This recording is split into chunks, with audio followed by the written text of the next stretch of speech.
রহিম, প্রিয় দেশবাসী, আসসালামু আলাইকুম রহমতুল্লাহি ওয়া বারাকাতুহু। আসলে অনেক বেদনার মাধ্যমে এই বিড়িতে আসলাম। এই সিয়াম সাধনার মাস, রমজান মাস, বিশেষ করে আমাদের মুসলিম বিশ্বের জন্য এটা অত্যন্ত গুরুত্বপূর্ণ একটা মাস।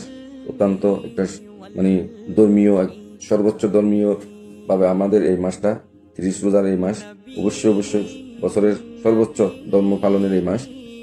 এই মাসের মধ্যে আমাদের মুসলিম বিশ্বের মধ্যে বিভিন্ন পরাশক্তি নামের দেশগুলা এই যে অতর্কিতভাবে হামলা করেছে ইরানের মধ্যে, এই ইরানের উপর হামলা করে শত শত শিশু, যে নিষ্পাপ শিশুকে হত্যা করার অধিকার কোন মানবতার মধ্যে পড়ে, কোন সভ্যতার মধ্যে পড়ে আমার জানা নেই।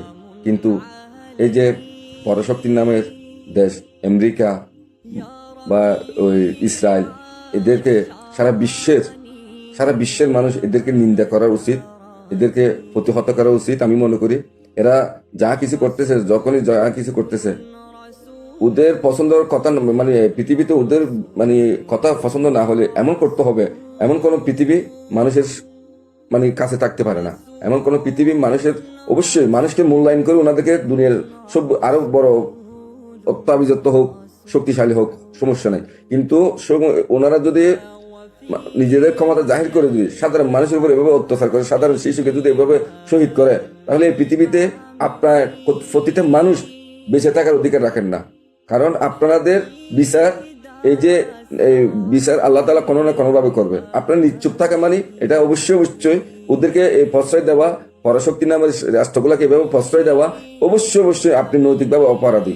এটা সবাইকে বলতেছি, আমি সব জাতিকে বলতেছি, ধর্ম বর্ণ নির্বিশেষে যে কোনো ধর্মের মানুষকে বলতেছি আমি, আপনারা অবশ্যই অপরাধী। কারণ এখানে নিষ্পাপ শিশু হত্যা যে আপনারা এই সমর্থন করে যাচ্ছেন, ডাইরেক্টলি হোক ইনডাইরেক্টলি হোক, অনেকেই সমর্থন করে যাচ্ছেন, সবাই অপরাধী। ইভেন আমাদের মধ্যপ্রাচ্য মুসলিম দেশগুলো আরো বড় অপরাধী।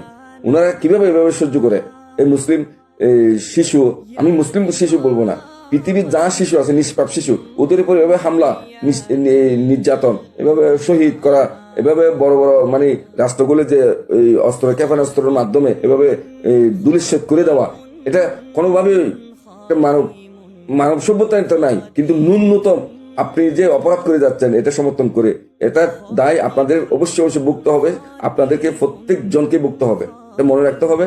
এই পৃথিবীতে শিশু হত্যার মহাপাপ, এই মহাপাপের জড়িত আপনিও। এদেরকে সমর্থন করা আমেরিকা, ইসরায়েল, এদেরকে যারা সমর্থন করতেছেন প্রত্যেকে অপরাধ করতেছেন। আমি বিশেষ করে এই যে একটা ইরান, একটা মাত্র দেশ, কয়টা দেশের সাথে একসাথে যুদ্ধ করে, ওর আর কালকে কি হবে আমার বোঝার বিষয় না। উনি কিন্তু একদম সাহসীর সাথে এই যে একজনই লড়ে যাচ্ছে, এই আমেরিকা, ইসরায়েল এবং তাদের যারা আনুগত্য, তারা যারা দালাল, তাদের বিরুদ্ধে একাই যুদ্ধ করে যাচ্ছে ইরান। আমি অবশ্যই এনাকে সিলেক্ট করি, ইরানকে সিলেক্ট করি। একদিন হলো এই যুদ্ধতে যদি একদিনও টিকে থাকে, এটাই অনেক যথেষ্ট। কারণ এরা আন্তর্জাতিক আইন অমান্য করে এই হামলা করেছে। আমি যতটুকু আমার রিসার্চে দেখেছি, আমি এটা অ্যানালাইজ করে দেখেছি, অনেক নিউজ পেপারে বা গণমাধ্যমে এই নিউজ গুলো আসতেছে, ওনারা অস্ত্র ব্যবসায়ী, সন্ত্রাসী, এই যে সন্ত্রাসী গুলা অবশ্যই আন্তর্জাতিক আইনকে অমান্য করে এই হামলা করে যাচ্ছে। ওনাদেরকে সমগ্র পৃথিবীর সমগ্র মানুষ, 800 কোটি মানুষ একসাথে ওনাদেরকে নিন্দা করা উচিত আমি মনে করি। কারণ ওনারা এই যে বারবার এগুলো করে যাচ্ছে, এগুলোর দায় কিন্তু অভিশপ্ত আপনি সবাই হচ্ছি, এটা মনে রাখতে হবে। এনাদের এত বড় অস্ত্র, ক্ষেপণাস্ত্র, পারমাণবিক অস্ত্র, যেই অস্ত্র থাকুক না কেন, তার থাকলে যে সাধারণ শিশুকে হত্যা করতে হবে, সাধারণ মানুষকে হত্যা করতে হবে, এমন কোন নৈতিক অধিকার তাদের নাই। তাদেরকে সেই জন্য সবাই একসাথে একটা বিট সৃষ্টি করা প্রয়োজন, এখানে একটা ক্লিয়ার সৃষ্টি করা প্রয়োজন, এটা স্টাফ এখানে এটা শেষ করার প্রয়োজন আমি মনে করি। সবাইকে ধন্যবাদ। আসসালামু আলাইকুম রহমতুল্লাহি ওয়া বারাকাতুহু।